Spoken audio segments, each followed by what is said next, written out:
ए बादाम, ए बादाम है, ले बादाम, ए बादाम, ए बादाम, ए बादाम है ना वो बोलिए भैया। का भाव देते रहो? 30 रुपया के 100 ग्राम बा। दो 100 ग्राम दो। अच्छा बस बस यही रोक दो।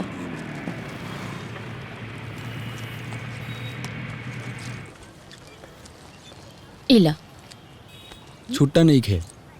ऐसे किसी ने खे ज्यादा बनल बड़ा तेज दा मोबाइल दा हम देता नहीं।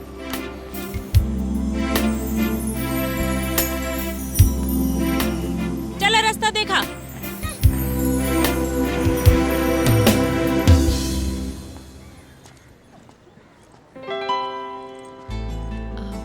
विजय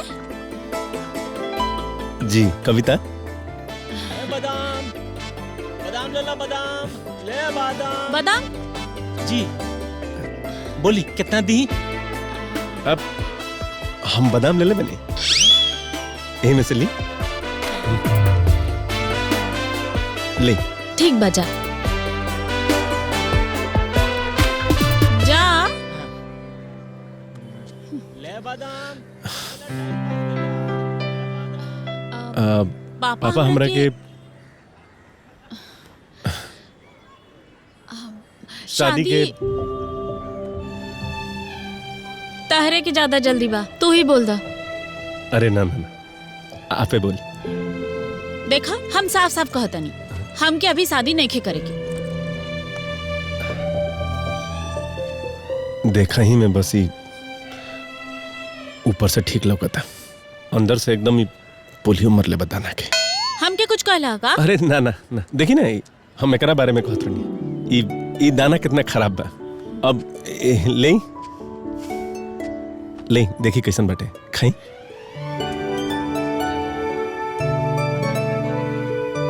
मरचाई के को बा?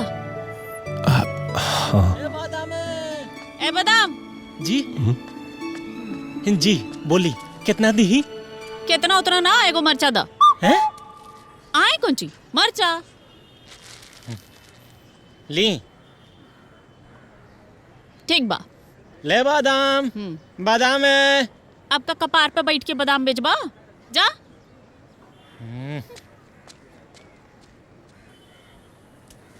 देखा बात ई बा कि हमके पढ़ाई पूरा करके पुलिस में नौकरी करे के बा। अरे ये तो और ही बढ़िया बात बाटे। आप शादी के बाद पढ़ाई भी कर लेम और नौकरी भी, हाँ कि ना? तू शादी खातिर इतना उतावला काहे बड़ा? उतावला हम अपना खातिर ना,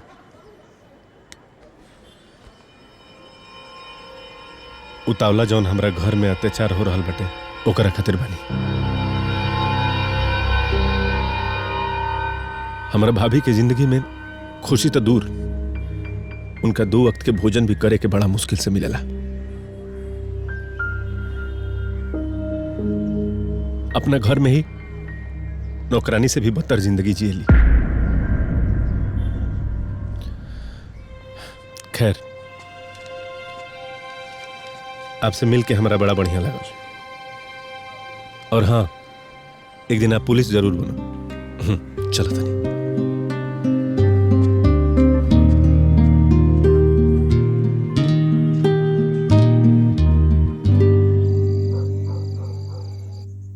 विजय अच्छा इंसान बाड़े पापा, और उनकर बड़की भुजाई के साथे भी वही सब हो रहल बा जौन दीदी के साथे ओकरा ससुराल में भइल रहे। ई तू का बात कर रहल बाड़ू? एकदमे करकसी बिया का? हम ऐसन घर में अपन बेटी के बिया कब्बो ना करब। अच्छा भइल बेटी कि तू मना कर देलू।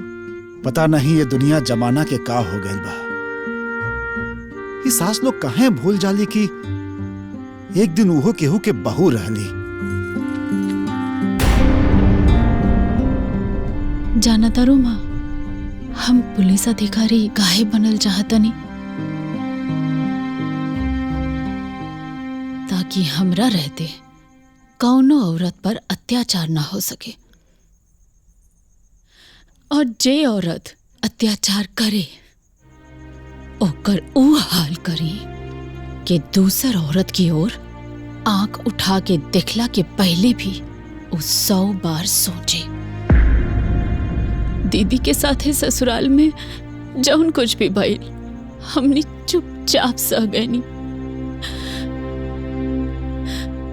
चाह के भी तो कुछ ना कर पाऊनी ना।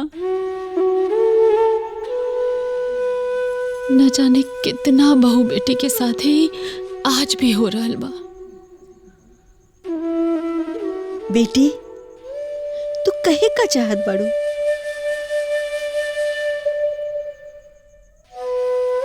विजय की भाभी में हमरा दीदी के ही रूप लौकत बा माँ। अपना दीदी के तो हम ना बचा पाऊंगी, लेकिन ये जान के कि विजय की भाभी कौना हालत में बाड़ी, अगर हम कुछ ना कर पाऊंगी तो हम अपना आप के कबो माफ ना कर पाए।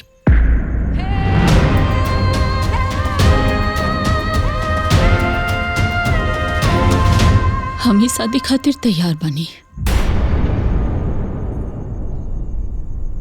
तू का कहा तारा? बाबूजी उनकर व्यवहार तो ठीक है लगल, लेकिन बाबूजी वो ब्याह के बातें नहीं कल चाहत।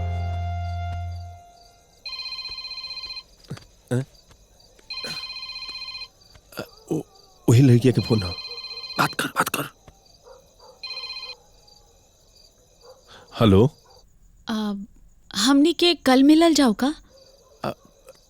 मिले के कह दिया। अरे तो मिली ना बबुआ, हमारा लागत ई बिया हो जाई। बात कर। हाँ हाँ हाँ, मिलल जाओ। हाँ ले लो भैया बादाम, बादाम बादाम भैया ले लो भैया। अरे ताजा बा भाई, बढ़िया बा। बादाम ले लो, बादाम बादाम बादाम बताओ। बादाम बादाम नहीं खे, बादाम खत्म हो गइल बा। अरे महाराज है बा ना? ना ना तोहनी खातिर एकदम खत्म हो गइल बा। अरे बादाम खत्म बा महाराज, बाजार खत्म बा। अरे सुनो तो, एक बार कह देनी बादाम खत्म बा तो खत्म अरे- बा।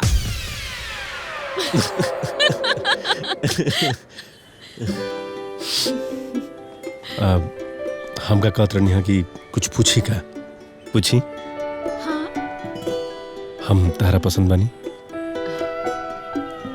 थोड़ा थोड़ा। और हम तोरा के? बहुत ज्यादा। आए हाय। माता जी जी दामाद माता जी अरे दामाद बाबू प्रणाम। माता जी यहाँ के बानी शहर के सबसे बड़ व्यापारी के इकलौती बेटी जिया जी। बैठी ना। बैठा बेटी बैठा। जी बैठी ना, प्रणाम। बैठी। करोड़ों के संपत्ति के इकलौती मालकिन बानी। वो बगल वाला गांव में ना जमीन खरीदत बानी। जब हम राउर दान और उपकार के बारे में इनकरा के बतौनी ना, तो यहाँ के रउआ से मिले के जिद कर देनी है, तब मिलावे खातिर ले आईनी। बहुत निमन कहनी हा। जी अरे जी तू का मुंह तकत रहे?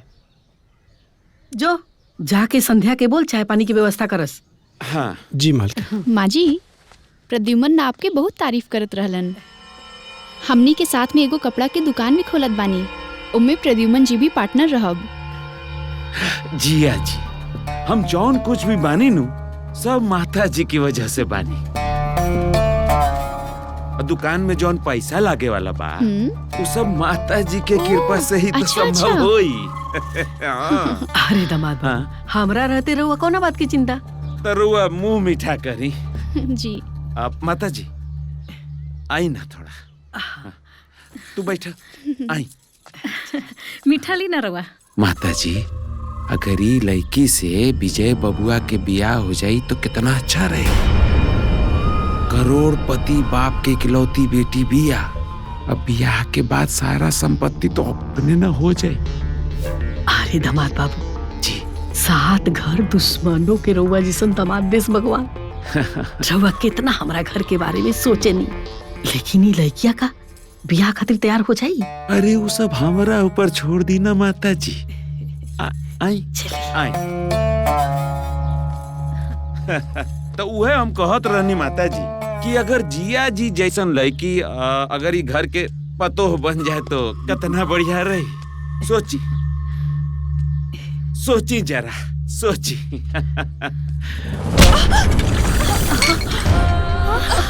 हमरा के माफ कर दी हमरा के। माफ कर दी? जाहिल औरत, 25,000 की साड़ी खराब कर देलू और कहता हूँ माफ कर दी। अरे बेवकूफ है बेटी, तू बैठ जा। अरे गवार, जिया जी ये घर के नौकरानी है। एकरा का पता रईस लोग के पहनावा ओढ़ाव का होला। अच्छा माँ जी, अब हमरा के इजाजत दी। हाँ हाँ, न तो लाखों के नुकसान हो जाए माता जी। जाए दी जिया जी। आई जी आई। हाँ चल चल चल। का रे, तोरा आँख पे बड़ा छौले रहला आए? दूसरा के पहनल पोशाक देख के मिर्गी धालेला तोरा। माँ जी हम जानबूझ के ना करौनी हा। हम सब समझ गई नी। सोचा तारू कि कोनो रईस लड़की घरवा में आई तो ओकरो गुलामी करे के पड़ी है नु। जी ना, चल जो अबे जैसे सारा प्लान खराब कर देलस। अरे ये कोनो काम का नहीं खे, हमने के जिंदगी झंड कर रख देले बिया। मालिक ये छोट बात नहीं खे। माता जी पे प्रदुमन बाबू आपन जादू चला देले बाड़े। कुछू करी। अब का किल बाबूजी, तू ही बताओ।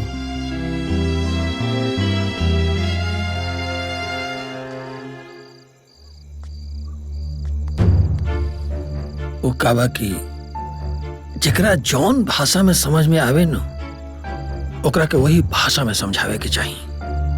बाबूजी हम कुछ समझ नहीं ना।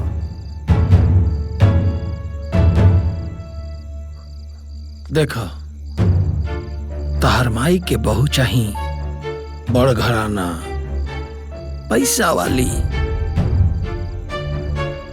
जहां जैसन तहां तैसन।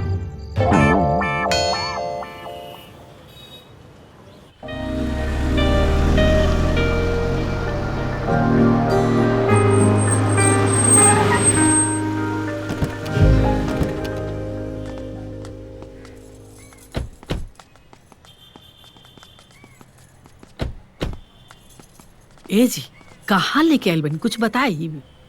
बस थोड़ा देर और सब पता चल जाई, सब बुझेबू। हम कई गो जरूरी काम न छोड़ के आइल बनी। बस थोड़ा देर और जमाई बाबू, आई ना। बाबूजी कहो तो नहीं था। आई आई आई आई।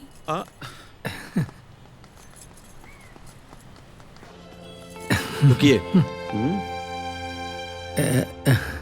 राजकुमारी से कह दे कि दिवाकर जी आइल बाड़े। आप लोग यही इंतजार कीजिए, हम राजकुमारी को सूचित करके आते हैं। जी। का मजाक चल रहल बा? माता जी केहू के इंतजार करब यहाँ। अरे दामाद जी थोड़ा देर तो सब्र करी। आई आई आई आई बेटी आई। अरे आई ना, बैठी ना। आई। सर सर वो लोग आ गए, आइए जल्दी चलिए। आ गए विजय, हमके बहुत घबराहट होता। कौन बात के घबराहट होता टे? कुल पहचान गई तब हम कोनो राजकुमारी ना है। शांत शांत शांत। देखो, अपन टेंशन निकालो। हाँ। और अपना अंदर के पुलिस वाले के चेताओ। पुलिस वाली? विजय, कहीं उन लोग की शक हो गई कि कुल कहना सब नकली बात है। विश्वास से कोनो भी काम कर जाओ और नियत साफ रहो ना, तो महादेव भी साथ देलो। महादेव कविता कविता पहचान ली लोग। शांत शांत शांत, एकदम शांत। चलो ना, काम काम चलो। शिकारपुर की राजकुमारी महामहिम कविता जी पधार रही हैं।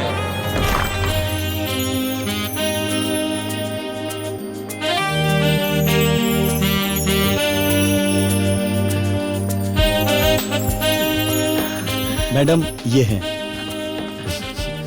प्रणाम जी। नमस्ते जी नमस्कार। राजकुमारी जी, ये हमार बेटी है शालू। प्रणाम। ये हमार पत्नी शारदा। ई हवे दामाद जी, ई हमन बर बेटा मोहन जी। जी आप सभी से मिलकर बहुत अच्छा लगा। जी मैनेजर जी मैम। माता जी के लिए वो 25 लाख वाला हार लेकर। 25 लाख अभी लाया।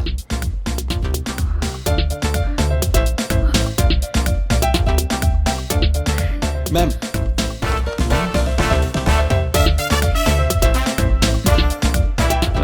ये छोटा सा तोहफा हमारी तरफ से। ले ला,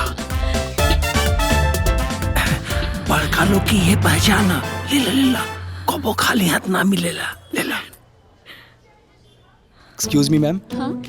वो आपने जिन विधवा आश्रम वालों को 1 करोड़ रुपए चंदा देने के लिए बुलाया है, वो लोग आ गए हैं। 1 करोड़? हमें माफ कीजिए, हम आते हैं। जी हाँ जी, हाँ जी। आइए मैम। मैनेजर चेक बुक लाइए। 1 करोड़ की दान। लेकिन राजकुमारी जी, हमनी के गिफ्ट काहे दे रहल बाड़ी? अरे दामाद जी, समझ ली कि हमनी के लॉटरी लागल बा, लॉटरी। उका बानो कि राजकुमारी के पिताजी इनकर शादी राजघराना में कइल चाहत रहन, लेकिन राजकुमारी अपन शादी गांव के साधारण परिवार में कइल चाहता रही। हाँ। लेकिन एक बात बताई कि रउआ राजकुमारी जी से कब मिल लेनी हो? अरे दामाद जी, आम खाई ना, गुठली के पीछे काहे पड़ल बानी? जी देखिए दिवाकर जी, हम पहले ही बता दे रहे हैं, जब तक पिताश्री शादी के लिए तैयार नहीं हो जाते जी, हम अपने साथ सिर्फ 25 किलो सोना और 15 करोड़ रुपए ही ला पाएंगे। संभाल के। चिंता मत करिए, एक बार हमारी शादी हो गई तो महाराज खुद ब खुद मान जाएंगे और उसके बाद तो पूरा शिकारपुर हमारा है।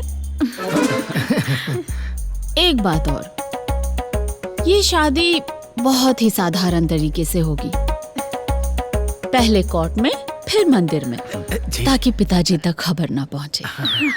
और हाँ, किसी को पता नहीं चलना चाहिए कि हम राजकुमारी हैं। ना राजकुमारी जी, आपने जैसे कहा वैसे ही होगी। का सरदार? हाँ राजकुमारी जी, आप जैसा चाहेंगी वैसा ही होगा। लेकिन इस सोना पैसा कैसे आएगा घर में? हाँ। वो तो हम शादी के बाद अपने साथ ही लाएंगे। राजकुमारी जी, हम ये कहना चाह रहे हैं कि अगर शादी से पहले एक गहना वहना आ जाता तो। राजकुमारी जी, वो आपका मंत्री जी के साथ मीटिंग का समय हो गया है। हाँ। हमें इजाजत दीजिए। अच्छा राजकुमारी भौजी, एगो सेल्फी हो जाए जाते जाते।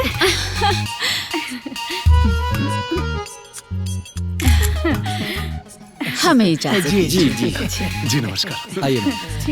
चलो चलो। और ये बार बार देखा था, राजकुमारी जी के कौन आदमी देख लेता, कर देखिया। जी, अब जल्दी से ना शादी के दिन बार निकलवाएं।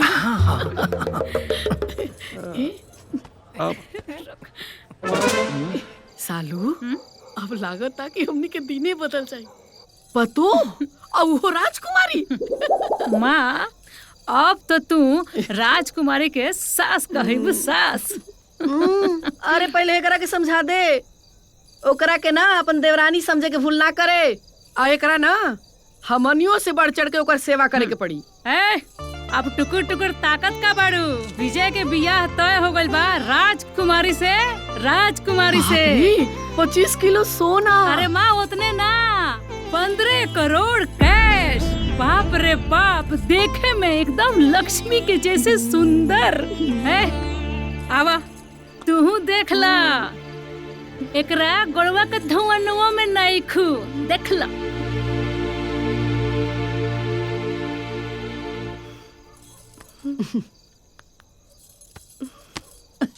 अभी राजकुमारी कहाँ से टपक गई? हाँ? पता ना, हमरा के तक कुछ दाल में काला लागता। हम अपना बुढ़िया सास के बड़ा अच्छा से जाने नहीं। पैसा और दौलत के आगे ओकरा ला कुछ नहीं खे। तब अब का होई? कुछ न कुछ चक्कर तो चलावे ही की पड़ी।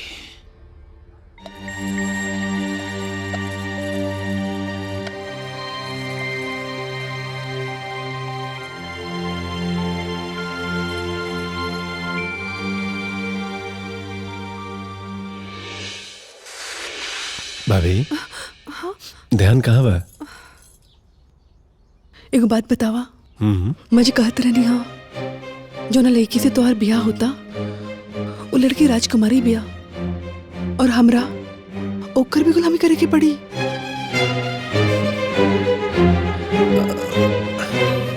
जोन लड़की के बात करत रहो ना ये सब नौटंकी हवे। हाँ और वो कोनो राजकुमारी नहीं है, बुझलू? माता जी हमरा के ना दाल में कुछ काला लागता। सोच कि एगो राजकुमारी आखिर विजय बबुआ से ब्याह खातिर तैयार कैसे हो गई, जरा सोची। लेकिन तैयार हो गई ते में बुरा का बा?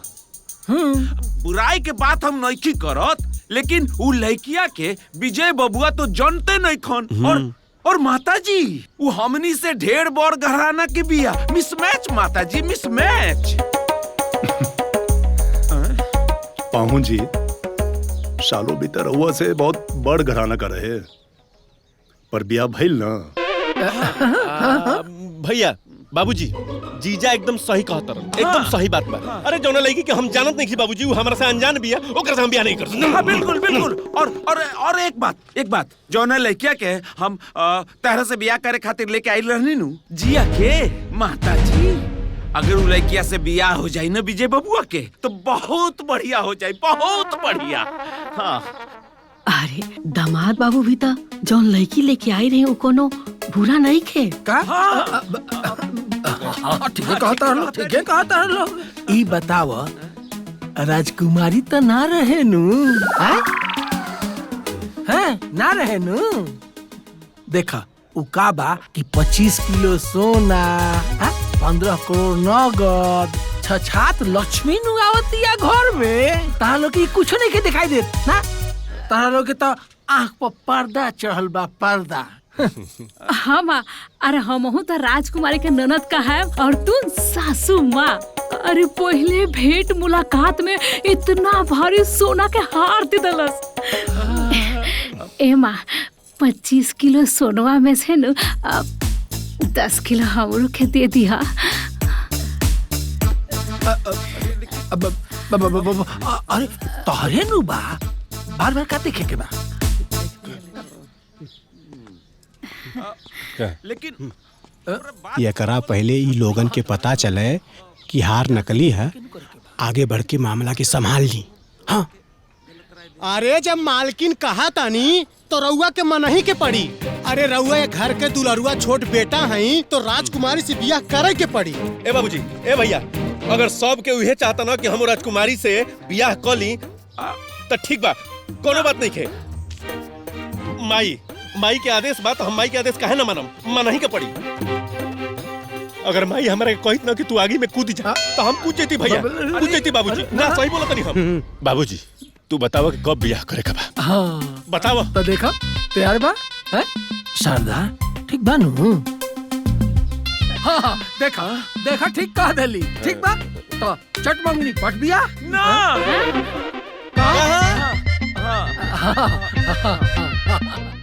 आपन पसंदीदा फिल्म देखे खातिर डाउनलोड करी दंगल प्ले ऐप।